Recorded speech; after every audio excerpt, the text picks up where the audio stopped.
From my frigid car, the unseasonably warm New England winter is not unseasonably warm today. So, yeah, I hope you are, excited about this approach we've been talking about, if it resonates for you. And I think it's going to resonate for a lot of you. This idea, this concept in regards to feeling better internally, to changing your life internally to feel better, and undoubtedly externally changing things because of that, manifesting things because of that. And also just, focusing on goals, external goals in a different way, all by looking at failure not as a foe, but as an ally, and actually your friend, turning failure into success. This is what, again, Maxwell Maltz and W. Clement Stone talk about so much, specifically Maltz in Psycho-Cybernetics. He basically says we have something in mind, and then we go get it. And the way we successfully go get it is by trying to get it, failing, noticing that we failed, and then going again and from what we learned and trying again to get it. And after we fail enough times, we figure out how to get it. Now, again, you don't have to necessarily completely agree with that, but in my experiences, that is a lot how life works, and in turn, how manifesting external things work. And again, this is why self-improvement and the law of attraction, law of assumption, whatever you want to call it, have so much in common.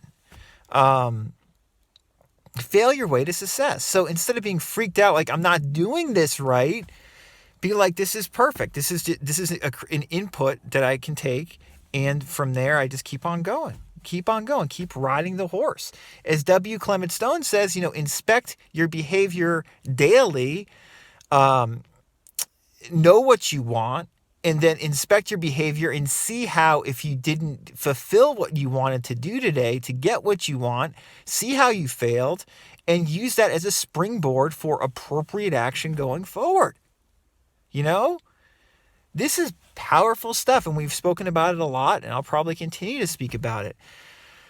But one thing that I thought I would mention today that, ties together with all this and what we've been talking about recently is just that if you are in touch, with I would say, I would call them high ideals, the stuff that you could say we all want in some way, but the things that you certainly want. Good examples are, I always say, peace. Everybody wants peace. People might look at that term differently than I do. So you can label it something else. You could label it love or, a sense of fulfillment or whatever. But it can be any high ideal you really relate with. You can have your external goals, I want to manifest a healthier lifestyle, feel really healthy and lose 20 pounds within the next 6 months, for instance. That can be your external goal that you would like to see manifest.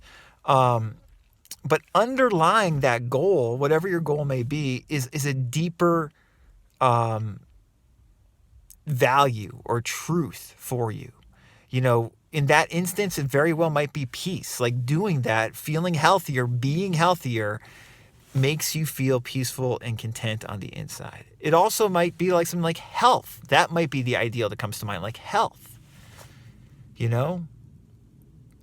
Whatever that high ideal is. Examples are peace, as I said, health, wealth in the way we were talking about, where it's a deep ideal, our whole supply is an inner quality. That whole discussion, that whole series of videos that we did, I'll put a link above. These are high ideals, for instance, an affirmation that I like to use is, I might put my hand over my heart and say health, wealth, peace.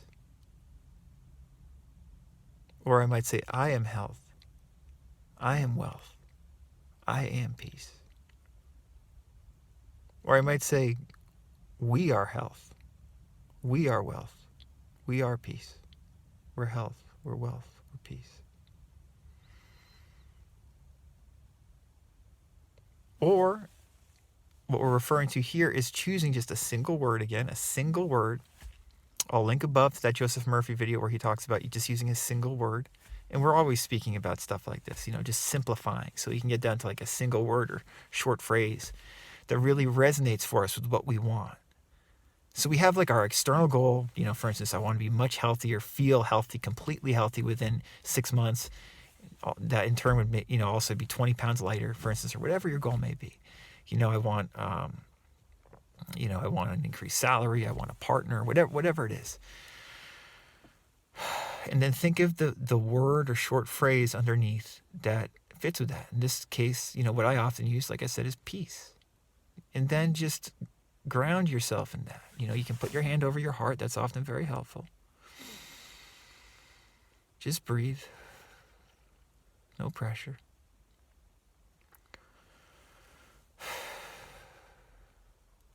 And then say it to yourself.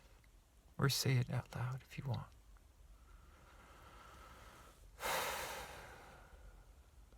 Peace.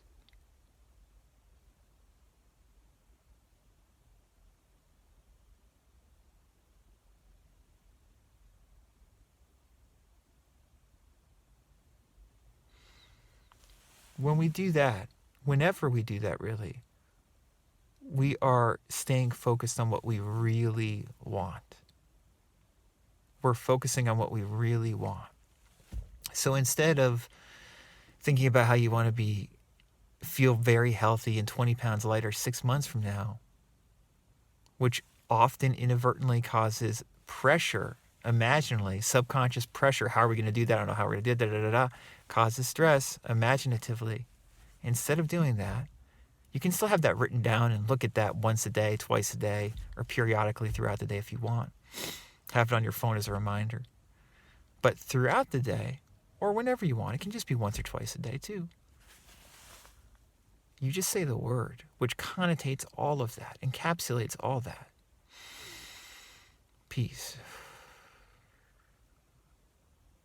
But you don't just say it, you experience it somatically, meaning that you breathe in and out and feel your mind and body working together, and you say that word.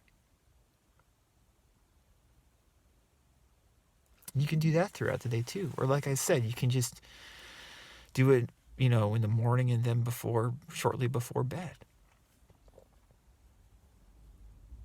That's a way too to keep you focused. Personally, what I like to do is, I've got I might have a list of external goals that I have on my phone that I have as a reminder, and I might look at once a day or maybe twice a day. And that can be specific external things, I want this and this in my life, or I'm going to have, or I have now, whatever you like, word it however you like. So I've got the reminder on my phone. But what I do that I think is more important than that for me and for a lot of people is I take a moment in the morning, and then I take a moment in the evening, in the very least, to just connect with the underlying value behind that. Like I said, for me, it's often peace, right? Or even, I just say God a lot of the time, or I am one with God. But just connecting with that peace, right?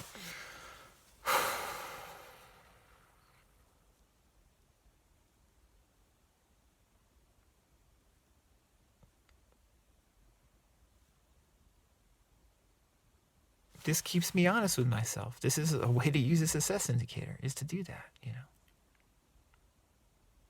And you can write down at the end of the day, you can do this, and then you can write down anything you notice. It doesn't have to be overly rational, but you can utilize the success indicator. Again, I'll put the link above.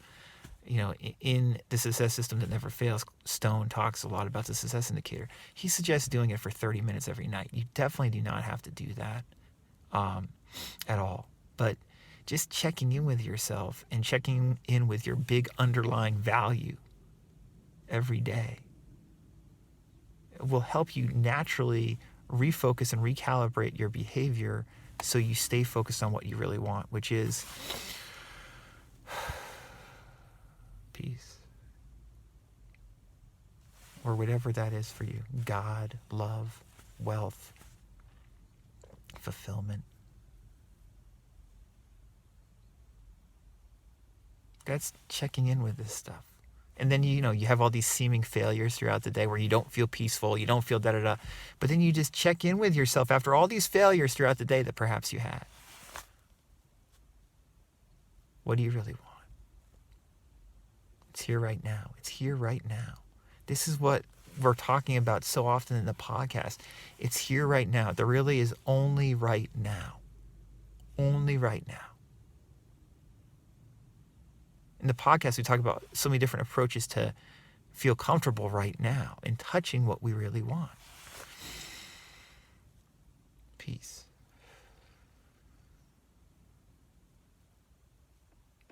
I hope this made some sense. If you want coaching on this or if you have questions, contact me, radicalcounselor.com. Again, contact me on my website, okay? I don't answer questions on YouTube, and I respond to most emails promptly. So I hope this was helpful.